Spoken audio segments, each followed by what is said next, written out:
Good morning, everybody. This is Brandon from Galaxy Dock Market. Today is July 29th. It's about 10 a.m., about 30 minutes after the bell has rung. And today's video, I want to go over Booking.com and also discuss a little bit, very briefly, about RCL, which just reported earnings. And basically, their guidance is just horrific. And this goes along with my consumer demand destruction thesis that I've been harping on over the last 2 years.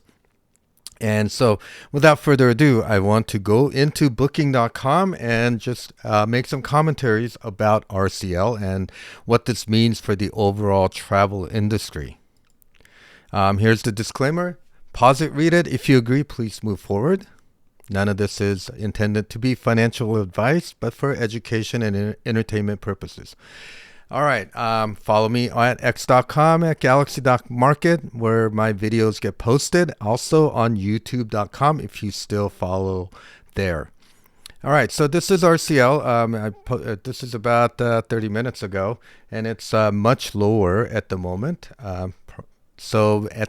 What we're talking about is RCL reporting horrific earnings, and consumers are fighting for survival. People are not interested in taking cruises, even though you see a lot of these Carnival cruise Twitter videos about all the mayhem that goes. That's a whole different story. But people just are not traveling, especially because of the way the economy is, with this inflationary pressure that still exists despite what Trump is saying with the tariffs and all this other stuff. Consumers, average Americans, which would be interested in doing cruises and vacationing in exotic places, are just not doing it because they'd rather put fuel in their tanks of their cars and buy food on the table and make sure that the basic needs are met. If you haven't noticed that the electricity costs and utility costs are still skyrocketing. So in short, the consumers are fighting for survival. And this is exactly the thesis. And this is, if you look at RCL before earnings, it mirrors very, very significantly close to Booking.com, which is BKNG. And that's what I want to show you really quick as we move on to this. Okay. So what we got is, I want to look at one more thing, and it's a similar kind of the setup that RCL has. Anytime you have insiders selling and not buying, there really hasn't been any type of significant insider buying since 2022. It all has been as the price was rising through 2023 and 24. You just see an uptick in insider selling, and this is no different from the end of 2024 and now in Q2. Really, nothing happens in Q1 this year, but you see more of the acceleration in insider buying and selling. Acceleration of insider selling. And that really is an indication at these lofty levels what the insiders think about BKNG's price. Okay, so, and the other thing is that usually the analysts are very analysts are very, very bullish at near market tops, and everything here in the month of July right here from the June, it's all price target hikes. Okay, there may be one that basically reduced the price targets, but no, they're just all very bullish. Boosting price targets, upgrade, reiterate ratings. Okay, these sell side analysts are not interested in basically making sure you make money. They are interested in creating hype around the stock, especially near all-time lofty highs. And this is what they're doing. So you cannot trust this. And maybe they report significantly outlier of results by either fabricating things or lying about it. But, people are not going to Booking.com to book a trip to Tahiti right now. Okay, that's just not happening right now. But the analysts, basically from UBS all the way to JP Morgan Chase, are super bullish on this. And really, if you look at it, I mean, Booking is the old Priceline.com. It is at $6,000 a share. Obviously, they haven't been splitting their shares, but maybe that's one last arsenal that they have, report bad earnings and say, oh, we're going to do a 20-for-1 stock split. Would that actually boost the share price? Maybe in the short term. But I want to show you something that what we saw in RCL. We just didn't, make any videos on it. But now we want to watch the BKNG. So we want to look at the divergences in the stock on the daily and the weekly. And you can't be ignored on this darling. Likely top is in on this. Can it shoot up a little more? This stock is famous for doing a pop and a drop post earnings, right? It's been like Teflon for bad news on the stock. It just keeps going higher and higher because there's a lot of money printing going on, right? And I believe that the trend reversal is likely post earnings. I'm expecting a price correction about 12 to 18% post earnings over the next 2 weeks. Let's go over the charts real quick, and we'll start with a weekly and then move on from there. So let me bring this guy up realistically. All right, so what we got is a situation where I'm talking about the divergences on the RSI, obviously, where basically as the stock is moving higher, it's basically stalling out. The momentum is pretty much gone.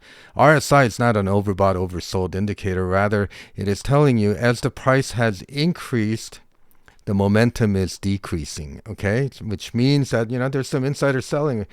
There's some doji candles, tail candles. These are indecision candles. All of these little, wicks. It means that, despite their efforts, it just cannot go higher unless there's some other earth-shattering news, good news for the stock. It's just not going to be. The likely scenario is that it might pop a little bit up into here, but it will drop.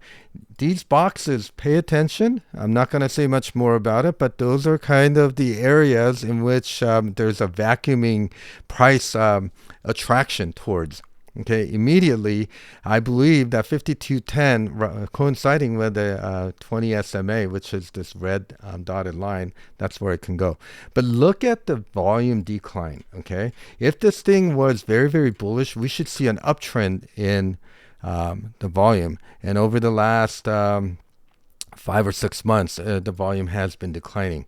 We have a stochastic MACD stochastic MACD that's about to do a death cross on the weekly with the MACD histogram declining.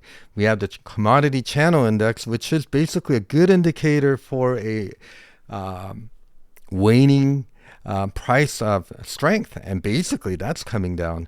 And then of course stochastic is negatively divergent. We already did a death cross, and it is overzealous at these level. Okay, I almost said overbought here, but it's not overbought, but you get the gist here.